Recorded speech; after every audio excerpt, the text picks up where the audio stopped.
Ang malamig na simoy ng hangin ng Disyembre sa Maynila ay sumalubong kay Surfen pagbaba niya ng taxi. Tila ba ibang mundo ang pinasok niya kumpara sa mainit at pamilyar na klima ng kanilang probinsya sa Visayas. Huminga siya ng malalim, pinipilit pakalmayin ang kumakabog niyang dibdib. Sa harap niya ay isang mansyon, hindi, isang palasyo na napapaligiran ng matataas na pader at bakal na gate na tila nagsasabing hindi basta-basta ang nakatira dito. Valeros Mansion. Ito na yun. Ang bago niyang trabaho. Dala ang mumunting gamit sa isang lumang malita at backpack, naglakad siya patungo sa guardhouse. Matapos ang ilang tanong at pag-verify, pinapasok siya. Bawat hakbang niya sa mala-parking hardin patungo sa malaking pinto na gawa sa nara ay tila tumitimbang ng 1 tonelada. Pakiramdam niya ay napakaliit niya, isang taga-probinsya na naligaw sa mundo ng mga mayayaman at makapangyarihan. Sinalubong siya ng isang mayordoma na nasa katanghaliang edad, si Manang Elsa, na may maamong mukha ngunit seryosong kilos. Iginiya siya nito papasok. Ang loob ng bahay ay mas nakakamangha pa kaysa sa labas. Malawak, may kintabang sahig na marmol, matataas ang kisame na may naglalakihang chandelier, at ang mga kasangkapan ay mukhang mamahalin at antigo. Ngunit sa kabila ng karangyan, may kakaibang lamig at katahimikan na bumabalot sa buong paligid. Walang halakhak, walang ingay ng telebisyon, tanging ang mahinang ugong ng aircon at ang tik-tak ng isang dambuhalang grandfather clock sa gilid. Magandang araw po, bati ni Surfen, medyo nauutal pa. Magandang araw din, hiha.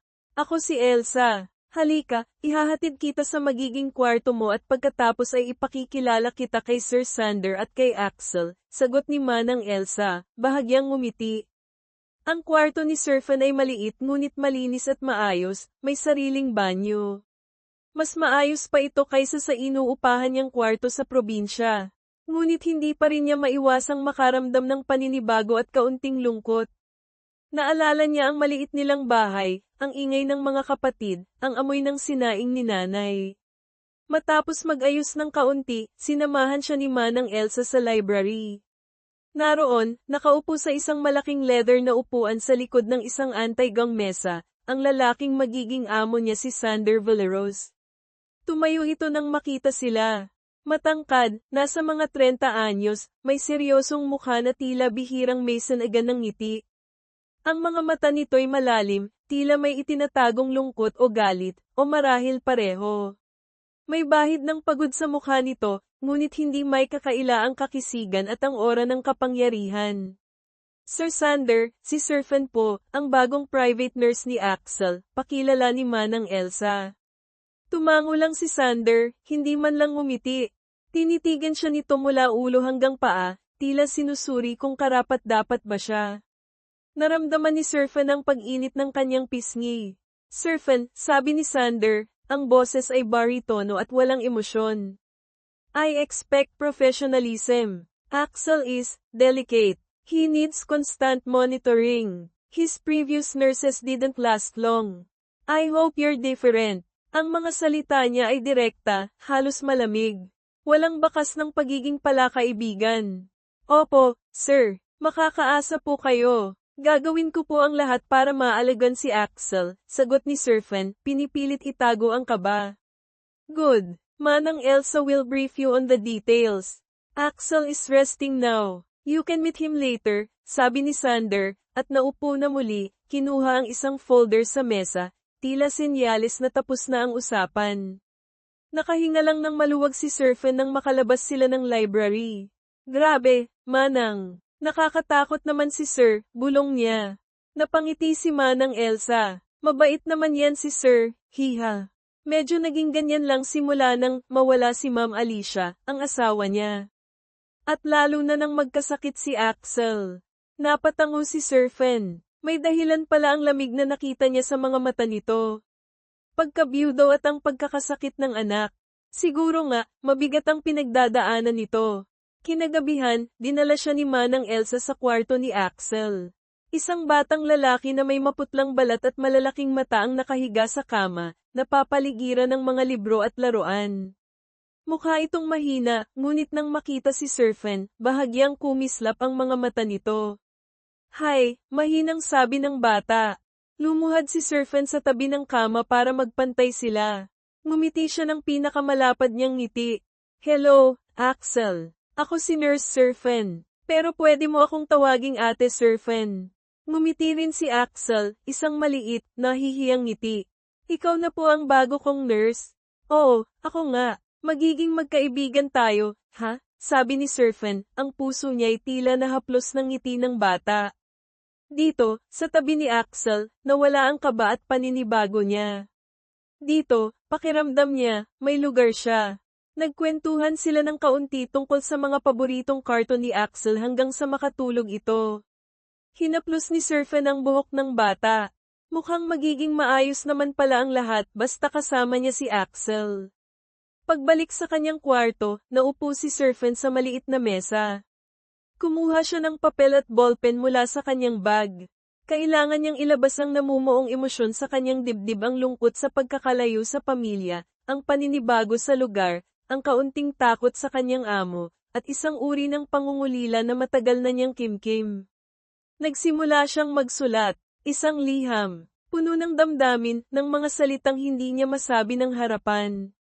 Alam kong matagal na tayong hindi nagkikita, pero hindi ka nawawala sa isip ko. Naaalala ko pa rin ang mga ngiti mo, ang mga simpleng biruan natin noon sa plaza. Kamusta ka na kaya? Sana masaya ka. Iniisip ko kung may pag-asa pa kaya, kahit kay titing lang, na balang araw, mapansin mo rin ako, na hindi lang bilang kaibigan. Isinulat niya ang lahat ng nasa puso niya, ang mga salitang para sana sa isang taong naiwan niya sa probinsya, si Randy, ang kababata niyang matagal na niyang lihim na minamahal.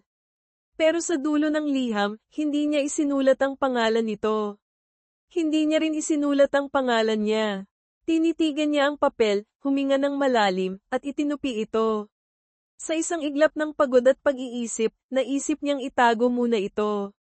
Inilagay niya ito sa bulsa ng kanyang puting blouse na uniforme na nakasampay sa upuan, balak niyang itago ito sa ilalim ng kanyang mga damit sa drawer bukas ng umaga. Pagod na siya. Kailangan na niyang matulog. Hindi niya alam na ang maliit na papel na iyon ang magiging simula ng isang malaking pagbabago sa buhay niya sa mansyon ng mga Villeros. Kinabukasan, maagang nagising si Serpent. Kailangan niyang ihanda ang mga gamot at almusal ni Axel. Sa pagmamadali niyang makarating sa kusina at pagkatapos ay sa kwarto ng bata, nagpalit siya ng uniforme ngunit nakalimutan na niyang kunin ang liham mula sa bulsa ng maruming blouse na naiwan niya sa silya. Iniwan niya itong nakatupi pa rin doon, naghihintay. Habang nag-aalmusal si Axel sa kanyang kwarto, kasama si Serpent, biglang pumasok si Sander. Bihis na ito para pumasok sa opisina. Good morning, Papa, masiglang bati ni Axel, kahit medyo mahina pa ang boses. Good morning, son. How are you feeling? Tanong ni Sander, lumapit at hinaplos ang ulo ng anak. May kaunting ngiti sa kanyang labi, isang ngiti na para lamang kay Axel. Okay lang po, Ate Serpent is nice, sabi ni Axel. Napatingin si Sander kay Serpent, isang mabilis na sulyap lang, bago tumango. Good, finish your breakfast. Habang kinakausap ni Sander si Axel, napansin ng bata ang nakatuping papel sa bulsa ng blouse ni Serpent na nakasampay sa silya malapit sa kama. Dahil sa kuryosidad ng isang bata, kinuha niya ito nang hindi napapansin ni Serpent na abala sa pag-aayos ng gamot. Papa, look, Ate Serpent has a secret paper, sabi ni Axel, iniabot ang liham sa kanyang ama. Nagulat si Serpent. Axel, akin na yan. Agad siyang tumayo pero huli na. Nasa kamay na ni Sander ang liham. Kumunat ang noo ni Sander. Tiningnan niya ang nakatuping papel, pagkatapos ay ang namumutla at halatang kinakabahang si Serpent. May kung anong kuryosidad na pumukaw sa kanya. Bakit ganito na lamang ang reaksyon ng dalaga? Papa, read it. Pagpupumilit ni Axel, hindi alintana ang tensyon sa pagitan ng dalawang matanda. Axel, hindi yan laruan. Akin na sabi, pakiusap ni Serpent, lumapit kay Sander, nanginginig bahagya ang kamay na nakaakmang kukunin ang liham. Ngunit mabilis na itinaas ni Sander ang kamay, inilalayo ang papel sa abot ni Serpent. What is this, Serpent? Tanong ni Sander, ang boses ay kalmado ngunit may diin. Tinitigan niya si Serpent, ang mga matay tila sinusubukang basahin ang nasa isip nito. Wala po yan, sir. Sulat ko lang po yan, personal po, nauutal na sagot ni Serpent, iwas ang tingin. Gusto na niyang magpalamon sa lupa sa kahihiyan. Bakit ba kasi ang tanga niya at naiwan niya iyon doon?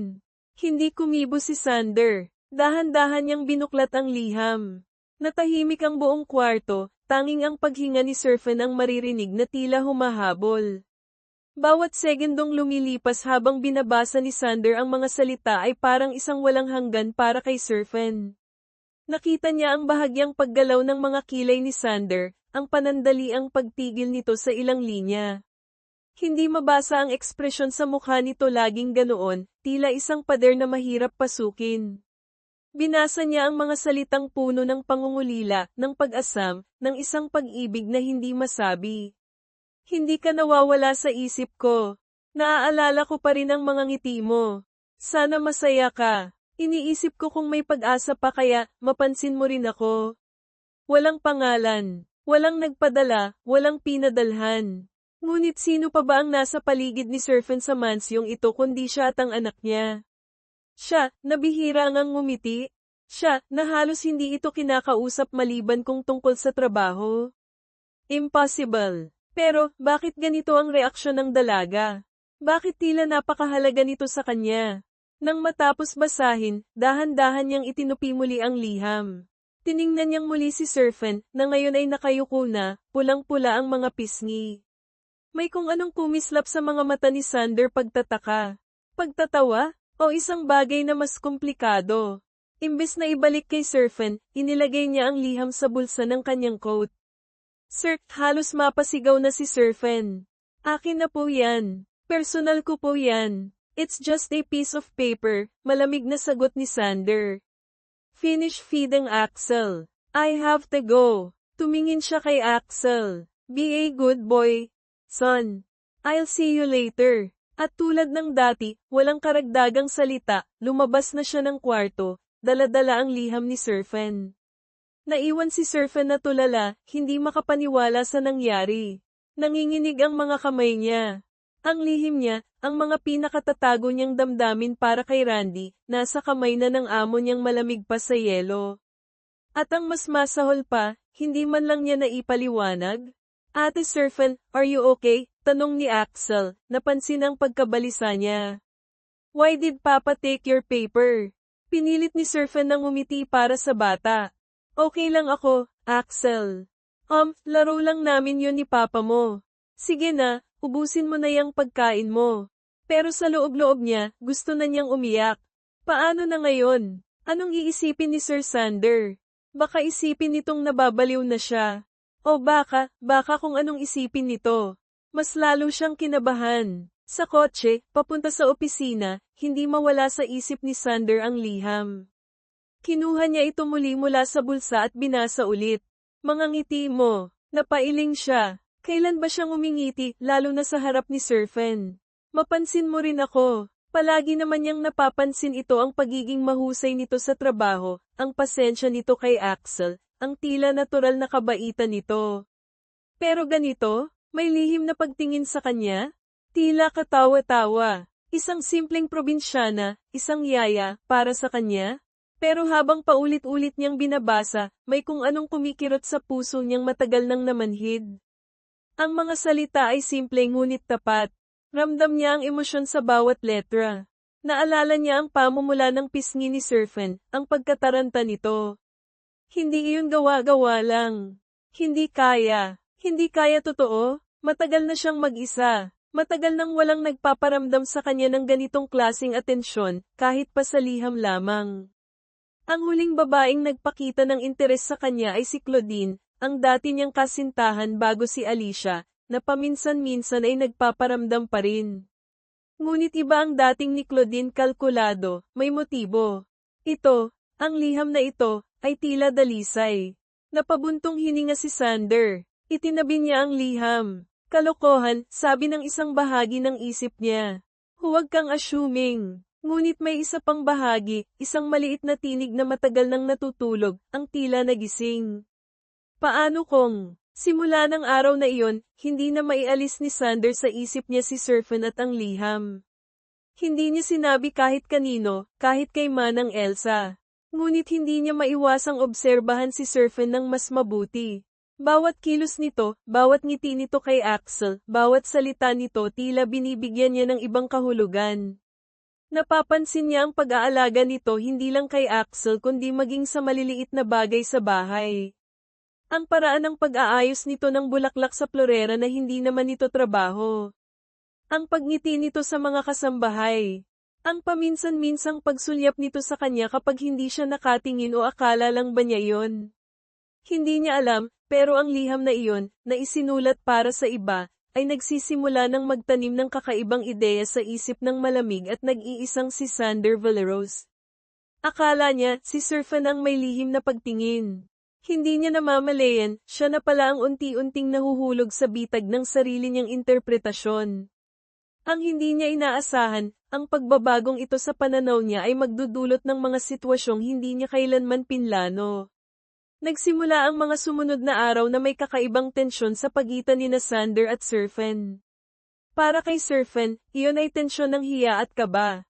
Hindi niya alam kung paano haharapin ang amo matapos nitong mabasa ang pinaka-personal niyang sulat. Para kay Sander, iyon ay tensyon ng pag-uusisa at isang damdaming hindi niya mapangalanan. Isang gabi, habang naghahapunan sina Sander at Axel sa malaking dining hall, at si Serpent naman ay kumakain mag-isa sa kusina kasama ang ibang kasambahay gaya ng dati, biglang nagsalita si Sander. Manang Elsa, call Serpent. Tell her to join us, utos niya, ikinagulat hindi lang ni Manang Elsa kundi pati ni Axel. Po, si Ate Serpent, Papa, tanong ni Axel, nanlalaki ang mga mata.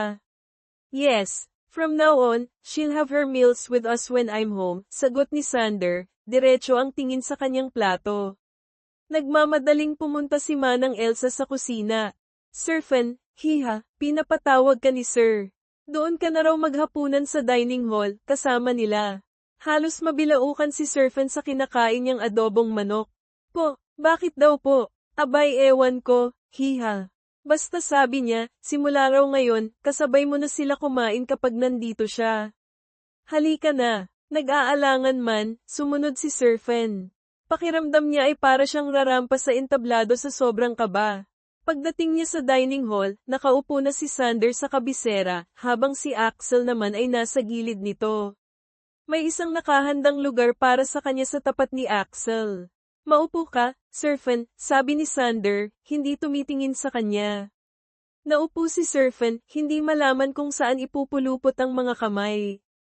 Ang tahimik, tanging ang tunog ng mga kubyertos sa plato ang maririnig. Si Axel lang ang paminsan-minsang nagsasalita, nagkukwento tungkol sa napanood niyang cartoons. Kamusta ang mga magulang mo sa probinsya? Biglang tanong ni Sander, bumasag sa katahimikan. Natigilan si Serpent. Kinakausap siya nito tungkol sa personal na bagay? Ah, okay naman po sila, sir. Medyo nahihirapan lang po sa pagsasaka ngayon dahil sa peste. Tumango si Sander. If they need anything, tell Manang Elsa. We can arrange something. Nako, sir, huwag na po. Nakakahiya naman po, mabilis na sagot ni Serpent. It's fine. Consider it part of your benefits, sabi ni Sander, at sa unang pagkakataon mula nang magkakilala sila, nakita ni Serpent ang isang napakabahagyang pagkurba ng mga labi nito. Hindi isang buong ngiti, pero malapit na roon. Napalunok si Serpent. Ano to? Naninibago siya. Ang Sander na kilala niya ay hindi ganito. Laging seryoso, laging may distansya. Bakit bigla itong bumabait? O nagiging maalalahanin? Siguro dahil naaawa ito sa kanya dahil nabasa nito ang liham niya. Siguro iniisip nitong desperada siya. Mas lalo siyang nahiya. Sa mga sumunod na araw, napansin ni Serpent ang iba pang pagbabago. Paminsan-minsan, kapag nagkakasalubong sila sa pasilyo, tumatango ito o nagtatanong ng kamusta si Axel, na may kasamang tingin na tila mas matagal kaysa karaniwan. Minsan, inabutan pa siya nitong nagpupunas ng isang picture frame sa sala isang larawan ni Sander kasama ang yumaong asawa at si Axel noong sanggol pa. Imbes na magalit dahil pinakikialaman niya ang gamit, sinabi lang nito, "Be careful with that." Lalong naguluhan si Sir Fen. Hindi niya maintindihan ang ikilos ng amo. Ang alam lang niya, sa tuwing nagiging mabait ito, mas lalo siyang kinakabahan at hindi mapakali. Iniisip niyang baka, trip lang ito ng amo, o baka sinusubukan lang nitong maging mas palakaibigan dahil iyon ang tama gawin ng isang amo sa kanyang empleyado. Hindi sumagi sa isip niya na ang mga kilos na iyon ay dahil sa maling akala nito tungkol sa liham. Samantala, si Axel naman ay tuwang-tuwa sa mga pangyayari. Mas madalas na niyang nakikitang magkasama ang papa niya at ang ate servant niya, kahit sa hapagkainan. Para sa isang batang lumaki sa katahimikan at kalungkutan mula nang mawala ang ina, ang mga simpleng sandaling iyon ay tila maliliit na sinag ng araw. Lalong naging malapit si Axel kay Sir Fen. Hindi na lang ito, ate Sir Fen, sa kanya. Isang hapon, habang naglalaro sila ng building blocks sa sahig ng kwarto nito, bigla itong nagsalita. Ate Sir Fen. Sagot ni Sir Fen, abala sa pagbuo ng tore.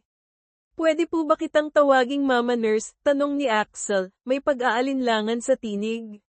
Natigilan si Sir Fen. Napatingin siya sa bata. Nakita niya ang pag-asam sa mga mata nito. Mama Nurse, hulit niya, dahan-dahan. May kung anong kumurot sa puso niya. Alam niyang namimiss ng bata ang ina nito. At kahit kailan ay hindi niya mapapalitan iyon. Pero ang tawag na iyon, tila ba isang pagkilala sa pag-aalaga at pagmamahal na ibinibigay niya. Ngumiti si Sir Fen, isang ngiting may kasamang luha sa gilid ng kanyang mata na mabilis niyang pinahid. Oo naman, Axel. Pwedeng-pwede. Nagningning ang mga mata ni Axel. Talaga po? Yehey! Mama Nurse Sir Fen. Masaya niyang niyakap si Sir Fen. Niyakap din siya ni Sir Fen ng mahigpit. Sa mga sandaling tulad nito, nakakalimutan ni Sir Fen ang lahat ng mga alalahanin niya ang liham, ang amo niyang hindi niya maintindihan, ang pangungulila sa pamilya. Ang yakap ng batang ito ang nagbibigay sa kanya ng lakas at dahilan para manatili. Mama Nurse, promise mo po, hindi ka aalis ha? Bulong ni Axel, hindi pa rin bumibitaw sa yakap. Dito ka lang po sa amin ni Papa. Tumango si Sir Fen, kahit may kaunting kirot sa kanyang dibdib. Alam niyang may kontrata lang siya. Alam niyang pansamantala lang ito. Pero sa mga sandaling iyon, gusto niyang maniwala na totoo ang sinabi ng bata. Oo, Axel. Nandito lang si Mama Nurse. Hindi nila alam, sa may bahagyang nakaawang na pinto, nakatayo si Sander. Pauwi siya galing opisina ng mas maaga kaysa karaniwan. Narinig niya ang usapan ng dalawa ang pagtawag ni Axel ng Mama Nurse, ang pangako ni Sir Fen. Nakita niya ang higpit ng yakap nila. Isang komplikadong emosyon ang gumuhit sa mukha ni Sander. May tuwa dahil nakikita niyang masaya at komportable ang anak niya kay Sir Fen, isang bagay na hindi nagawa ng mga naunang nurse. Ngunit mayroon ding inggit o isang paghanga na hindi niya maipaliwanag. Ang babaeng ito, na akala niya'y may lihim na pagtingin sa kanya, ay nagagawa ring punan ng isang bahagi ng buhay ng anak niya na matagal nang kulang. Ang pagiging maalaga nito, ang natural na init na taglay nito mga katangiang matagal nang nawala sa malamig na mansyong ito mula nang pumanaw si Alicia. Ang liham, bumalik na naman yun sa isip niya. Ang mga salitang iyon, kasama ng mga nakikita niya ngayon ang pagiging malapit ni Sir Fen kay Axel, ang pamumula nito kapag nagkakatinginan sila, ang mga maliliit na kilos nito ng pag-aalala. Lahat ay tila nagtutugma sa kanyang interpretasyon. Lalo siyang nakukumbinsi na ang liham na iyon ay para nga sa kanya. At ang pagtanggap nito sa tawag na Mama Nurse, hindi kaya pati ang anak niya ay gusto na rin itong maging bahagi ng pamilya? Pumasok siya sa kwarto, pinilit na maging casual ang kilos. I'm home. Agad na bumitaw sa yakap si Axel at tumakbo papalapit sa ama. Papa, si Ate Sir Fen, pumayag na po siyang tawagin kong Mama Nurse, masayang balita ng bata. Napatingin si Sander kay Sir Fen, na ngayon ay nakatayo at tila nahihiya na naman. May bahagyang ngiti sa mga labi ni Sander, isang tunay na ngiti sa pagkakataong ito, kahit maliit. Really? That's nice. Tumingin siya kay Sir Fen, isang tinging mas matagal kaysa dati. Thank you, Sir Fen. For taking good care of my son. Titrabaho ko po yun, sir, mabilis na sagot ni Sir Fen, umiiwas ng tingin. Hindi niya maintindihan ang init na gumapang sa kanyang mga pisngi sa simpleng pasasalamat na iyon. Ang mga sumunod na linggo ay lumipas na may bagong uri ng normalcy sa mansyon.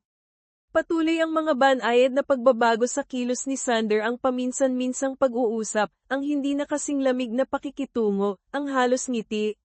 Patuloy din ang pagkalito ni Sir Fen, na pilit itinatanggi sa sarili ang anumang kahulugan sa mga ito maliban sa pagiging magalang ng amo. At si Axel, patuloy sa kanyang pagiging masayahin, lalo na kapag kasama ang kanyang papa at mama nurse. Ngunit ang tahimik na pagbabagong ito ay hindi magtatagal. Isang hapon, habang nagmemeryenda sina Sir Fen at Axel sa hardin, isang mamahaling pulang kotse ang huminto sa tapat ng gate. Bumaba mula rito ang isang babaeng matangkad, balingkinitan, at napakaganda. Nakasuot ito ng eleganteng damit, may mamahaling bag, at ang ayos ay tila galing sa isang fashion magazine. May kumpiyansa sa bawat hakbang nito papasok ng gate na tila pag-aari niya ang lugar. Si Claudine Reyes, ang dating kasintahan ni Sander bago pa man ito nakilala si Alicia. Isang socialite na kilala sa alta sosyedad. Paminsan-minsan ay sinusubukan pa rin niyang bumalik sa buhay ni Sander, lalo na ngayong alam niyang biyudo na ito at mag-isa. Dir-diretso itong pumasok sa bahay, hindi man lang pinansin ang mga kasambahay na bumati. Hinanap ng mga mata niya si Sander.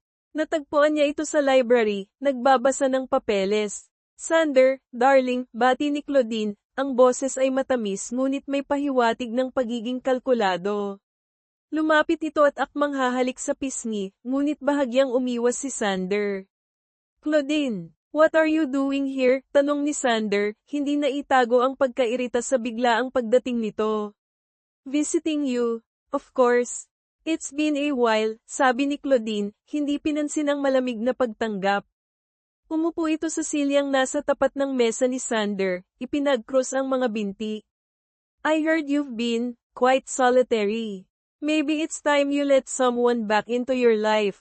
Someone familiar. Tinitigan siya ni Sander. I'm fine, Claudine. And I'm busy. Busy? Or just avoiding me? Ngumisi si Claudine. Come on, Sander. We were good together. Maybe it's time to rekindle things? Napabuntong hininga si Sander. Claudine, we've been over this. What we had was in the past. I'm not interested. Not interested? Or is there someone else? Tanong ni Claudine, ang mga matay tila nang uusisa. Sakto namang pumasok si Manang Elsa. Sir Sander, merienda po ninyo? Kasunod ni Manang Elsa, pumasok din si Sir Fen, bitbit ang isang tray na may lamang juice at cookies para kay Axel na sumunod na rin pala papasok. Hindi nito napansin agad si Claudine. Sir, si Axel po, gusto raw po ng cookies ulit, sabi ni Sir Fen, bahagyang nakayuko. Nang mag-angat siya ng tingin, nagtama ang mga mata nila ni Claudine. Nakita ni Sir Fen ang matalim na tingin ng babae, tila sinusuri siya mula ulo hanggang paa. May pagtataas ng kilay, may bahid ng pagmamaliit. And who is this? Tanong ni Claudine, ang tingin ay hindi inaalis kay Sir Fen, ngunit ang tanong ay para kay Sander. Ang tamis sa boses niya kanina ay napalitan ng lamig. She's Sir Fen, Axel's nurse, sagot ni Sander, napansin ang tensyon sa pagitan ng dalawang babae. The nurse, sabi ni Claudine, may diin sa salitang nurse. Ngumiti ito ng pilit kay Sir Fen. Hello! Ngunit ang ngiti ay hindi umabot sa kanyang mga mata.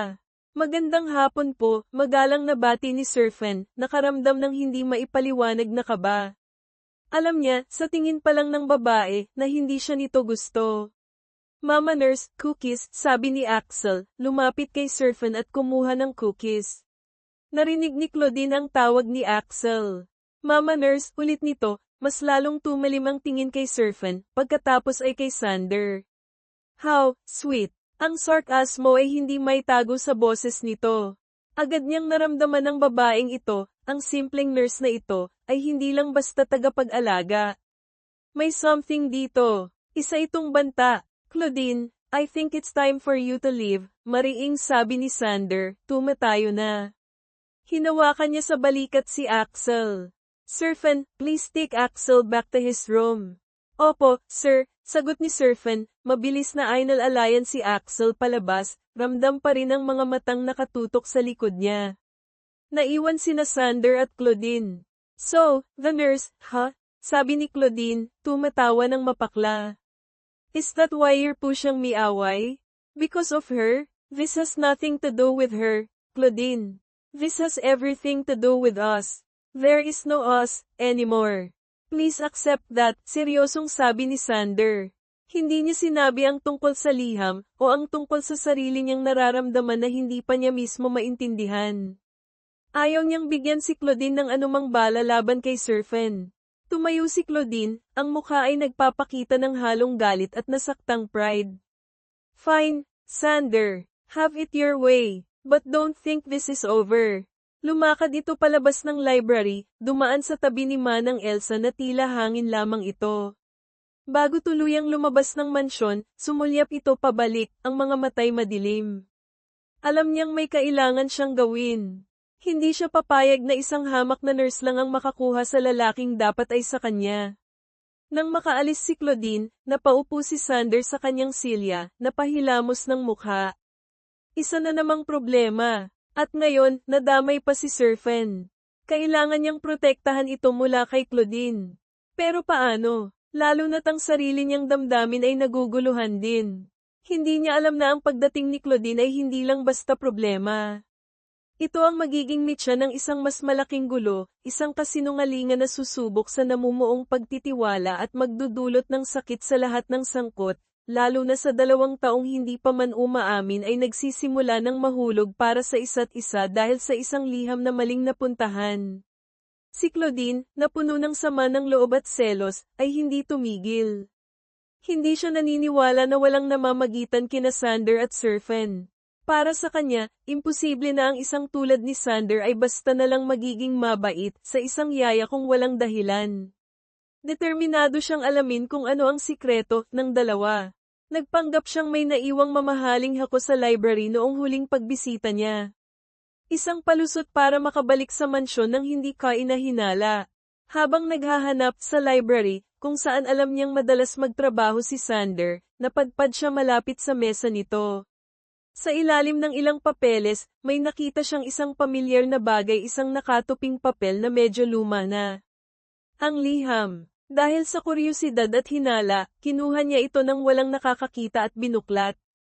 Binasa niya ang mga salitang puno ng damdamin. Sa una, kinumpirma nito ang hinala niya, isang love letter. Malamang galing kay Surfen para kay Sander. Ngunit habang patuloy siyang nagbabasa, may napansin siyang kakaiba. Ang mga description, mga simpleng biruan natin noon sa plaza. Plaza? Kailan pa nagkaroon ng plaza si Sander o nagbiro ng simple sa isang plaza kasama si Surfen? Matagal na tayong hindi nagkikita.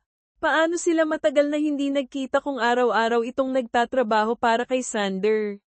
May mali, hindi ito para kay Sander. Lalong umigting ang pag-iisip ni Claudine. Sino kaya ang tinutukoy sa liham? Kailangan niyang malaman. Ginamit niya ang kanyang koneksyon at kaunting investigation. Nagtanong-tanong siya tungkol sa background ni Surfen.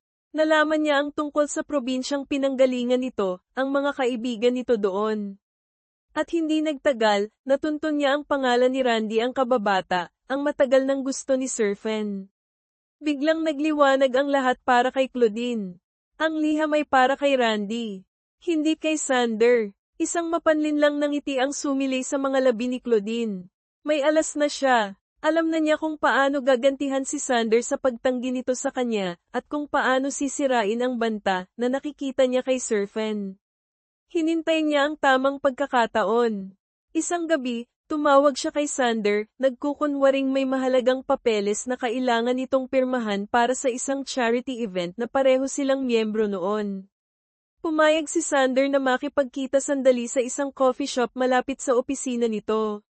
Sander, I know you rejected me, and I accept that, simula ni Claudine, tila malumanay at nagsisisi. But as a friend, I feel obligated to tell you something. About your nurse. Kumunat ang noo ni Sander. What about Surfen? That letter, sabi ni Claudine, tinitingnan ang reaksyon ni Sander. The one you found. The one you thought was for you. Nakita niya ang bahagyang pagkagulat sa mga mata ni Sander. Bingo! Tama ang hinala niya na inakala nitong para sa kanya ang liham. I happened to find out who it was really for, pagpapatuloy ni Claudine, nagkukunwaring nag-aalala. It's for some guy named Randy. Her childhood friend back in the province. Apparently, she's still hoping to get his attention. Natigilan si Sander. Randy, hindi siya? Ang lahat ng interpretasyon niya, ang mga kilos niya na binago niya dahil sa liham na iyon, ay base pala sa isang maling akala? I'm sorry, Sander, sabi ni Claudine, hinawakan ang kamay nito sa ibabaw ng mesa. I just thought you should know. It seems she's been letting you believe it was for you. Playing with your feelings, perhaps? Using it to get closer to you and Axel. Hindi niya direktang sinabing nagsinungaling si Serpent, pero iyon ang ipinapahiwatig niya. Ang suhestyon na si Serpent ay mapaglaro at may masamang intensyon. Parang binuhusan ng malamig na tubig si Sander. Ang lahat ng init na naramdaman niya, ang pag-asang nabuhay sa puso niyang matagal ng sarado, ay biglang naglaho. Napalitan ito ng pagkadismaya, ng kahihiyan sa sarili dahil nagpadala siya sa akala, at higit sa lahat, ng galit. Galit dahil pakiramdam niya ay pinaglaruan siya. Ang manners na iyon, ang mga nahihiyang tingin, ang mga kilos, lahat ba iyon ay palabas lang? Isang paraan para makuha ang loob niya, para sa kung anong pansariling interes. Thank you for telling me, Claudine, sabi ni Sander, ang boses ay bumalik sa dati nitong lamig. Mas malamig pa kaysa dati. Hinailan niya ang kanyang kamay mula sa pagkakahawak ni Claudine. Now, if you'll excuse me. Tumayo siya at umalis, hindi na nilinggan pa si Claudine. Naiwan si Claudine na may ngiti ng tagumpay sa kanyang mga labi. Nagtagumpay ang plano niya. Nasira niya ang magic na nakikita niya sa pagitan ni Sander at ng yaya. Ngayon, kailangan na lang niyang hintayin ang resulta. Pagbalik ni Sander sa mansyon ng gabing iyon, ibang-iba na ang aura niya. Nawala na ang bahagyang init, ang mga halos ngiti. Bumalik ang pader sa paligid niya, mas mataas at mas matibay kaysa dati. Nasalubong niya si Serpent sa pasilyo, paakyat ito sa kwarto ni Axel.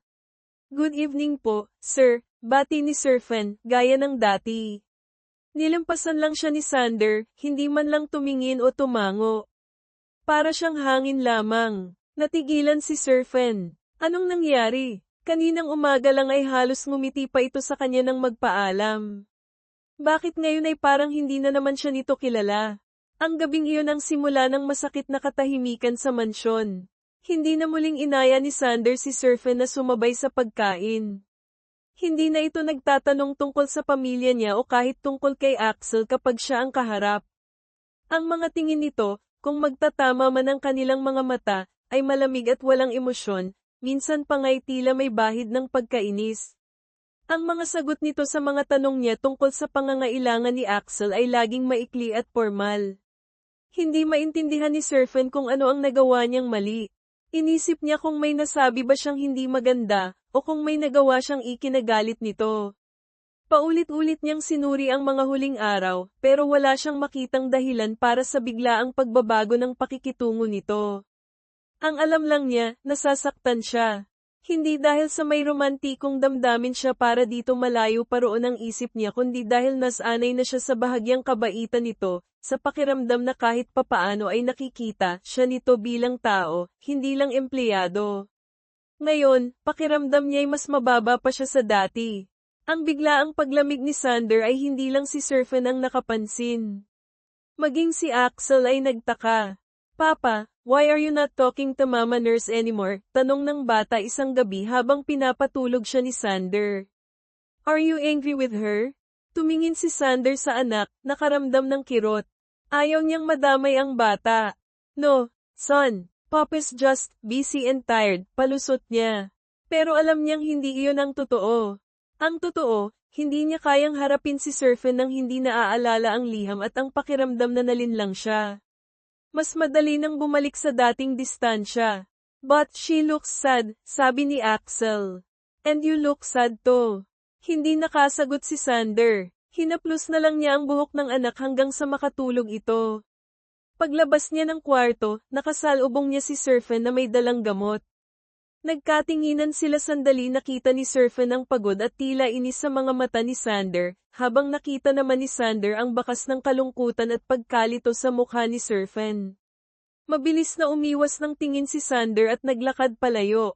Habang tumatagal ang ganitong sitwasyon, lalong nabibigatan si Serfen. Ang dating magaan na pakiramdam kapag kasama si Axel ay nababahira na ng lungkot dahil sa malamig na pakikitungo ng ama nito. Ang mansyon, na minsan niyang naramdamang maaaring maging tahanan, ay bumalik sa pagiging malamig at dayuhang lugar. Isang gabi, pagkatapos ng isa na namang tahimik at tensyonadong hapunan, kung saan hindi na naman siya kasabay, nagpa siya si Serfen. Hindi na niya kaya, masakit na masyado ang pakiramdam na parang may nagawa siyang kasalanan na hindi niya alam. Masakit ang pakiramdam na tila hindi siya pinagkakatiwalaan. Pagkatapos ng kontrata niya, na magtatapos na sa loob ng ilang linggo, aalis na siya. Babalik na siya sa probinsya. Marahil doon, mas tahimik ang buhay. Marahil doon, hindi siya masasaktan ng ganito. Sa kabilang dako, si Sander ay hindi rin matahimik. Sa kabila ng galit at pagkadismaya, may bahagi sa kanya na nagsasabing hindi tama ang ginagawa niya. Nakikita niya ang epekto nito kay Serfen, nakikita niya ang lungkot sa mga mata nito. Nakikita niya rin ang epekto nito kay Axel. Pero nanaig ang kanyang pride, ang nasaktang ego. Masyado siyang nasaktan sa ideyang pinaglaruan siya. Hindi niya kayang lumunok ng pride para kausapin ito at linawin ang lahat. Mas pinili niyang manahimik at hayaang lumipas ang mga araw. Ang katahimikan sa pagitan nila ay hindi lang katahimikan. Ito ay isang pader na lalong tumataas, puno ng hindi pagkakaunawaan, nasasaktang damdamin, at mga salitang hindi masabi. Isang masakit na katahimikan na unti-unting nagtutulak sa kanila palayo sa isa't isa. Dumating ang araw na pinakahihintay at kinatatakutan ni Serfen, ang huling araw niya sa mansyon ng mga Valeros. Tapos na ang kontrata niya. Maaga pa lang ay inayos na niya ang kanyang mga gamit, inilagay sa parehong luma niyang malita at backpack na dala niya noong unang dumating. Ang puso niya ay mabigat, mamimiss niya si Axel ng sobra. Kahit paano, mamimiss din niya si Manang Elsa at ang ibang kasambahay na naging mabait sa kanya. Si Sir Sander, ewan niya. Siguro, mamimiss niya ang dating Sir Sander, hindi ang malamig na taong nakasalamuhan niya nitong mga huling linggo. Nagpaalam na siya kay Manang Elsa at sa iba pa. May mga luhang pamatak. Mamimiss ka namin, hiha, sabi ni Manang Elsa, niyakap siya. Mag-iingat ka palagi. Kayo rin po, Manang. Salamat po sa lahat, sagot ni Serfen, pinipigilan ang paghikbi. Ang pinakamahirap ay ang pagpapalam kay Axel. Natutulog pa ito nang pumasok siya sa kwarto nito. Umupo siya sa tabi ng kama at pinagmasdan ang natutulog na mukha ng bata. Hinaplos niya ang malambot nitong buhok. Palam, Axel ko, bulong niya, hindi mapigilan ang pagpatak ng luha sa kanyang pisngi. Sana gumaling ka na ng tuluyan. Magpapakabait ka palagi, ha? Mahal ka ni Mama Nurse. Hinalikan niya ito ng marahan sa noo, at tahimik na lumabas ng kwarto, dala ang bigat sa kanyang dibdib. Nasa may gate na siya, hinihintay ang taxi na pinatawag ni Manang Elsa, nang makita niya si Sander na pababa ng hagdan, bihis na pang-opisina. Nagtama ang kanilang mga mata saglit. Walang emosyon ang mukha ni Sander, ngunit tila may bahid ng kung anong hindi mabasa sa mga mata nito pagsisisi. O baka guni-guni lang niya. Tumango lang si Serfen bilang pagpapalam at mabilis na tumalikod. Ayaw na niyang makita pa ang lamig sa mga mata nito. Sumakay siya sa taxi, at habang paprint siya, hindi niya mapigilan ang pag-agos ng kanyang mga luha. Tapos na ang kabanatang iyon ng buhay niya. Ilang oras pa lang siyang nakakaalis, nasa biyahe papatungong bus terminal, nang biglang tumawag si Manang Elsa sa kanyang cellphone. Nanginginig ang boses nito. Serfen, hiha, kailangan mong bumalik. Po, bakit po, Manang? May problema po ba? Kinabahang tanong ni Serfen. Si Axel. Biglang tumaas ang lagnat. Hinahanap ka. Ikaw lang daw ang gusto niyang makita. Ayaw magpa-check up sa doktor, ikaw lang daw ang tinatawag Mama Nurse. Mama Nurse, humahagulgol na si Manang Elsa. Natataranta na si Sir Sander. Parang piniga ang puso ni Sir Fen. Si Axel, ang alaga niya. Kahit paalis na siya, hindi niya kayang talikuran ang bata sa ganitong kalagayan. Sige po, Manang. Pabalik na po ako. Agad niyang sinabihan ng taxi driver na ibalik siya sa Valeros Mansion. Ang isip niya ay nasa kalagayan na ni Axel. Pagdating niya sa mansyon, sinalubong siya ng nag-aalalang mukha ni Manang Elsa at ng ibang kasambahay. Ang dating tahimik na bahay ay napuno ng tensyon. Dumiretso siya agad sa kwarto ni Axel. Naroon si Sander, nakatayo sa tabi ng kama, ang mukha ay puno ng pag-aalala, halatang hindi mapakali. Nasa tabi rin ito si Claudine, na hindi niya alam kung bakit naroroon, nagkukunwaring nag-aalala rin ngunit may kakaibang kislap sa mata habang nakatingin kay Sander. Isang doktor ang sinusubukang suriin si Axel, ngunit nagwawala ito. Ayoko sa iyo. Nasaan si Mama Nurse ko? Umiiyak na sigaw ni Axel, mataas ang lagnat at namumula ang mukha. Axel, tawag ni Sir Fen, lumapit agad sa kama. Pagkarinig ng boses niya, napatingin si Axel. Kahit nahihirapan, kumislap ang mga mata nito. Mama Nurse, you came back. Oo, nandito na si Mama Nurse, sabi ni Sir Fen, umupo sa tabi ng kama at hinawakan ang kamay ng bata. Agad itong kumapit sa kanya. Tumingin siya sa doktor. Ako na po ang bahala, Dok. Alam ko na po ang gagawin. Tumango ang doktor at bahagyang umatras, kasama si Sander at Claudine, nagmamasid mula sa di kalayuan. Kalmado ngunit mabilis na kumilos si Sir Fen. Kumuha siya ng maligamgam na tubig at bimpo, pinunasan ang noo at katawan ni Axel. Kinausap niya ito ng mahinahon, kinantahan ng mga paborito nitong lullaby. Unti-unting kumalma ang bata, kahit umuungol pa rin dahil sa taas ng lagnat. Mama Nurse, ungol ni Axel, medyo nahihibang na sa taas ng lagnat. Yung secret paper mo, para kay Papa ba yun? Natigilan si Sir Fen. Maging si Sander at Claudine ay napahinto sa pag-uusap nila sa gilid. Tumingin si Sander kay Sir Fen, naghihintay ng sagot.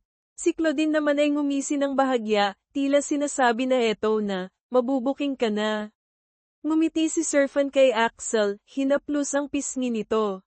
Nako, hindi mahinahong sagot niya, hindi alam na nakikinig ang iba. Yung sulat na yun, para yun kay Kuya Randy mo sa probinsya. Kaibigan ko yun, matagal na. Naisulat ko lang yun kasi, nami-miss ko na sila doon. Wala yun. Sinabi niya yun ng simple at totoo, para lang mapanatag ang isip ng bata. Ngunit ang mga simpleng salitang iyon ay tumama kay Sander na parang kidlat. Randy, sa probinsya, hindi para sa kanya. At ang dahilan pangungulila sa pamilya at kaibigan. Hindi isang lihim na pag-ibig para sa kanya. Hindi isang laro, hindi isang panlilinlang. Napatingin siya kay Claudine. Nakita niya ang pagkawala ng ngisi sa mukha nito, napalitan ng pagkagulat at pagkaputla. Biglang nag-iba ang ekspresyon ni Claudine, tila nahuli sa isang kasinungalingan. Lahat ng sinabi ni Claudine noon sa coffee shop ang mga pahiwatig na pinaglalaroan siya ni Sir Fen, na ginagamit nito ang liham biglang gumuho sa isip ni Sander. Nagsinungaling si Claudine. At siya, naniwala siya. Hinusgahan niya si Sir Fen ng walang basehan. Sinaktan niya ito dahil sa sarili niyang pride at maling akala. Ang lamig na ipinakita niya, ang katahimikan, lahat dahil sa kasinungalingan ni Claudine. Isang matalim na tingin ang ipinukol ni Sander kay Claudine. Claudine, sabi niya, ang boses ay mababa ngunit puno ng pigil na galit. Can I talk to you? Outside. Hindi na niya hinintay ang sagot nito, nauna na siyang lumabas ng kwarto.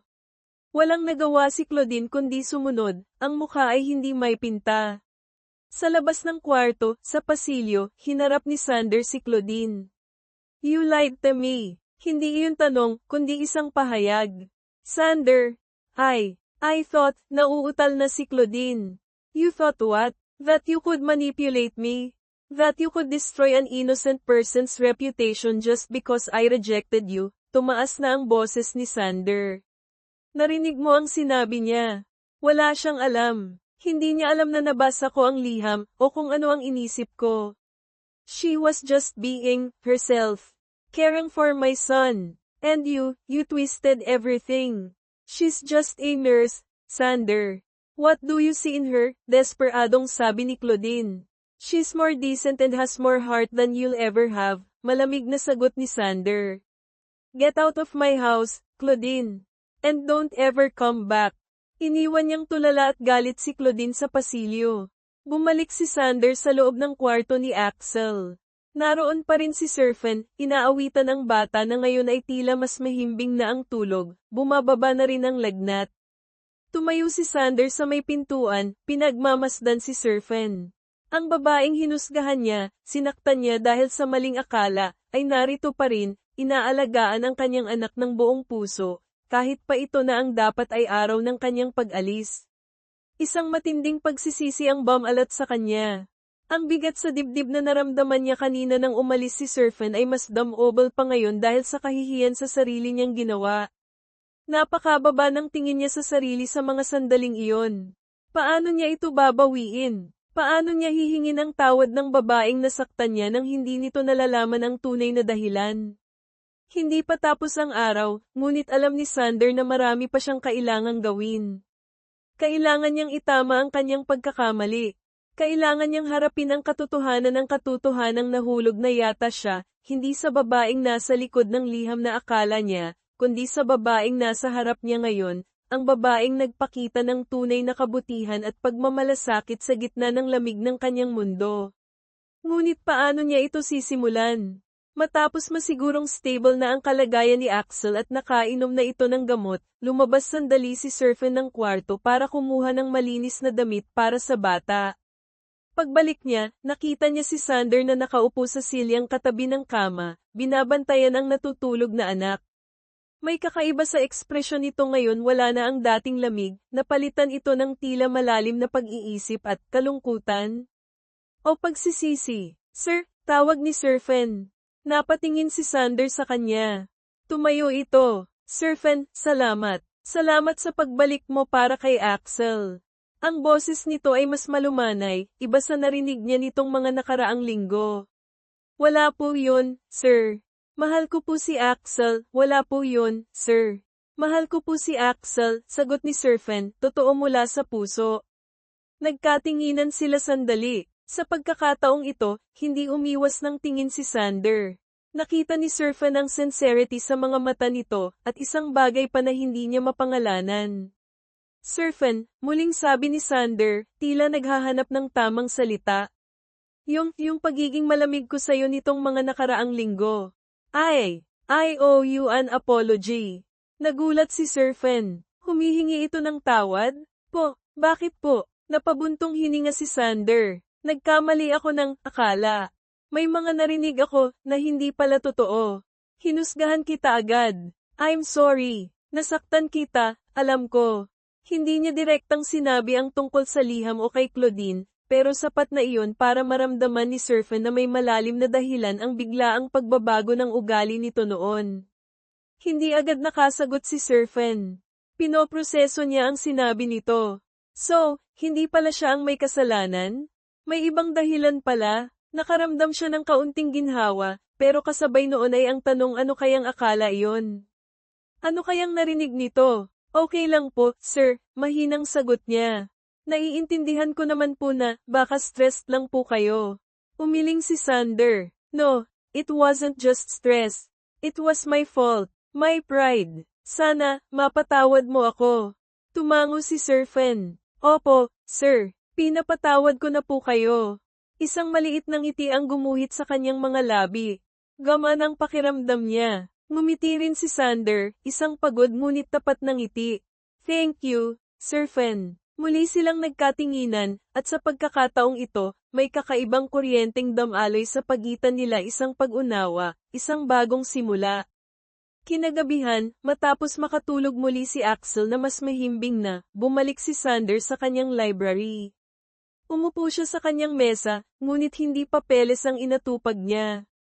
Kinuha niya ang isang piraso ng stationery paper at isang fountain pen. Matagal siyang nakatitig sa papel, nag-iisip.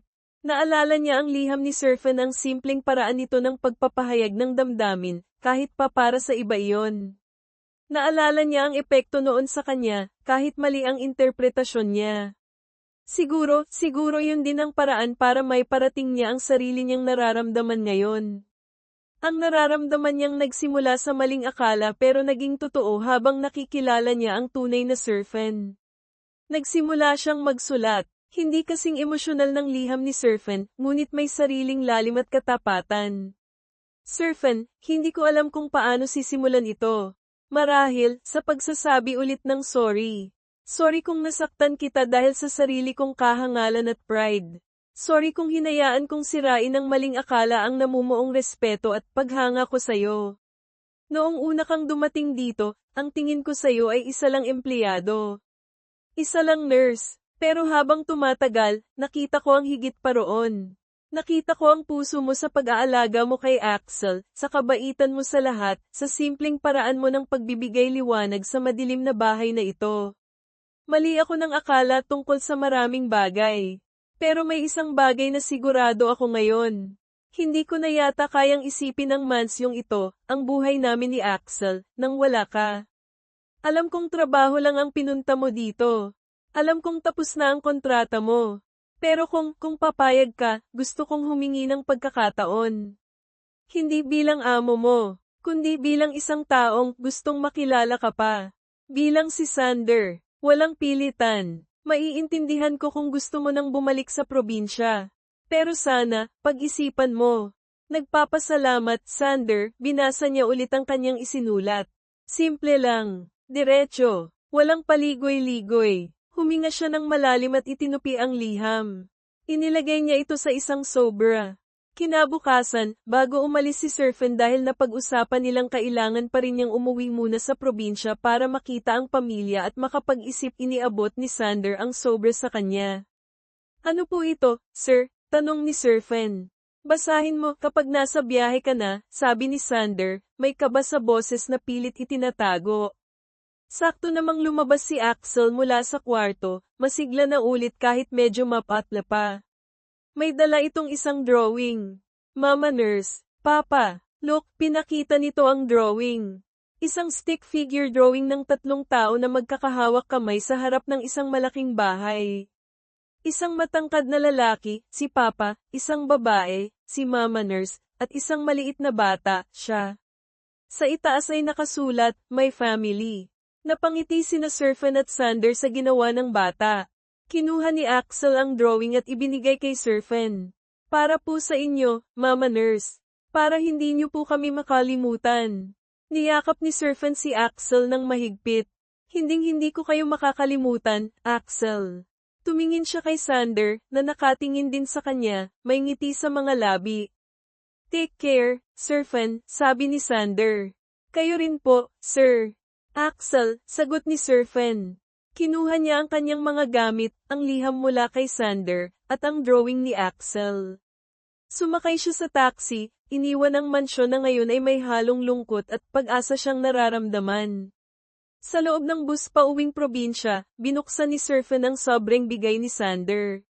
Binasa niya ang liham. Habang binabasa niya ang bawat salita, hindi niya mapigilan ang pagbilis ng tibok ng kanyang puso at ang pamumuo ng luha sa kanyang mga mata, pero hindi na ito luha ng lungkot, kundi luha ng hindi niya maipaliwanag na emosyon. Hindi niya inaasahan ito. Ang amo niyang akala niya ay malamig at walang pakialam, ay may ganito palang nararamdaman? Humihingi ng pagkakataon, hindi bilang amo, kundi bilang si Sander? Tiningnan niya ang drawing ni Axel. My Family. Napabuntong hininga si Serpent. Ang gulo ng puso niya. Gusto niyang umuwi, makasama ang pamilya niya, kalimutan ang lahat ng sakit. Pero, may bahagi sa kanya na gustong bumalik. Hindi lang para kay Axel, kundi para na rin sa lalaking sumulat ng liham na hawak niya ngayon. Ano nga ba ang dapat niyang gawin? Ilang araw ang lumipas sa probinsya.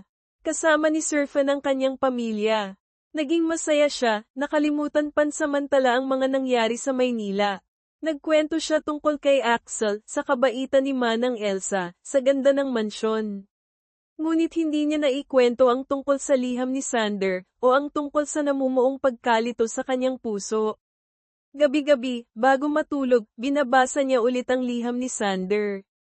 Tinititigan niya ang drawing ni Axel. Nararamdaman niyang may kulang. Hinahanap-hanap niya ang ingay at sigla ni Axel. Hinahanap-hanap niya, kahit hindi niya aminin, ang presensya ni Sander.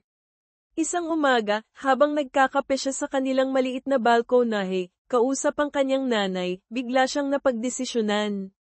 Nay! Oh, bakit, anak? Sa tingin niyo po, okay lang po kayang bumalik ako sa Maynila? Napangiti ang nanay niya. Bakit naman hindi, anak? Kung yan ang magpapasaya sa'yo. Alam ko namang nami-miss mo na si Axel. At baka may iba ka pa diyang nami-miss, makahulog ang sabi ng ina. Namula si Sir Fen. Kilala talaga siya ng nanay niya. Tumango siya. Opo, Nay. Sa tingin ko po, kailangan kong bumalik. Makalipas ang ilang araw, muling tumuntong si Sir Fen sa Belarus Mansion. Ngunit hindi na siya naka-uniforme. Nakasuot siya ng simpleng bestida, dala ang parehong luma niyang melita. Sinalubong siya ni Manang Elsa na may malapad ng ngiti. Alam kong babalik ka, hiha. Manang, masayang bati ni Sir Fen. Mama Nurse, sigaw ni Axel na tumakbo mula sa sala at yamakap ng mahigpit sa kanya. You're back. You're really back. Oo, Axel. Bumalik na ako, sagot ni Sir Fen, niyakap din ang bata. Mula sa may hagdanan, bumaba si Sander. Nakita niya si Sir Fen. Natigilan ito sandali, tila hindi makapaniwala. Isang ngiti ang dahan-daang sumilay sa kanyang mga labi, isang ngiting puno ng ginhawa at saya. Lumapit ito sa kanila. Sir Fen. Sir, Sander, bati ni Sir Fen, medyo nahihiya pa rin. You came back, sabi ni Sander, ang mga matay nangungusap. Tumango si Sir Fen. Opo, bumalik ako, para kay Axel. Tumingin siya sa bata, pagkatapos ay kay Sander. At para na rin po, sa inyo. Nakita ni Sir Fen ang pagkinang sa mga mata ni Sander. Hinawakan nito ang kanyang kamay. Thank you, Sir Fen. Can you give me a chance? A chance for us to start over. Properly this time. Tumingin si Sir Fen sa mga mata ni Sander, pagkatapos ay kay Axel na nakangiti sa kanilang dalawa. Tumango siya. Opo, Sander. Pagkakataon. Isang maliit, simpleng pagtitipon ang naganap sa hardin ng Belarus Mansion makalipas ang ilang buwan. Hindi ito isang grandeng party, kundi isang intimate na salo-salo para sa mga pinakamalalapit na tao, si Sir Fen, si Sander, si Axel, si Manang Elsa, at ilang piling kasambahay. Nandoon din ang nanay ni Sir Fen, na dumalaw mula sa probinsya. Ang hangin ay puno ng tawanan at masayang kwentuhan. Si Sir Fen ay hindi na naka-uniforme ng nurse. Nakasuot siya ng magandang damit, nakaupo sa tabi ni Sander, habang si Axel ay masayang naglalaro malapit sa kanila. Hindi na siya ang yaya. Isa na siyang bisita, isang kapamilya, ang babaeng pinili ni Sander na makasama. Hindi pa sila opisyal na magkasintahan sa tradisyonal na paraan, pero alam ng lahat na may espesyal na namamagitan sa kanila. Dahan-dahan nilang binubuo ang kanilang relasyon, natututo mula sa mga pagkakamali ng nakaraan, pinahahalagahan ang bawat sandali. Hawak ni Sander ang kamay ni Sir Fen sa ilalim ng mesa. Ngumiti ito sa kanya, isang ngiting puno ng pagmamahal at pasasalamat. Ngumiti rin si Sir Fen pabalik. Marami pa silang pagdadaanan, marami pang aayusin, pero handa silang harapin iyon ng magkasama. Maya-maya, lumapit si Axel sa kanila, may hawak na dalawang pamilyar na papel, ang liham na isinulat ni Sir Fen para kay Randy noon, at ang liham na isinulat ni Sander para kay Sir Fen. Natagpuan niya ito sa drawer ni Sir Fen. Papa, Mama Nurse, look, sabi ni Axel, iwinawagayway ang mga liham. Secret papers again. Nagkatinginan sina Sander at Sir Fen, natawa. Umupo si Axel sa pagitan nila at kunwari binabasa ang mga liham, kahit hindi pa naman siya marunong magbasa ng cursive. Pagkatapos ay maingat niyang itinupi ang mga ito. Tumingin siya sa kanyang papa, pagkatapos ay sa kanyang Mama Nurse. Isang malaking ngiti ang gumuhit sa kanyang mukha. At pagkatapos, humajek-jek siya. Isang tawang puno ng kaligayahan at pag-asa. Isang tawa na nagsasabing kahit nagsimula sa isang nawawalang liham at maraming hindi pagkakaunawaan, ang pamilyang nabubuo sa harap niya ngayon ay totoo, hindi perpekto, ngunit puno ng pagmamahal. Ang hinaharap ay hindi man perpekto, pero alam nilang tatlo, kasama ang mga liham na iyon bilang paalala, na haharapin nila ito ng magkakasama.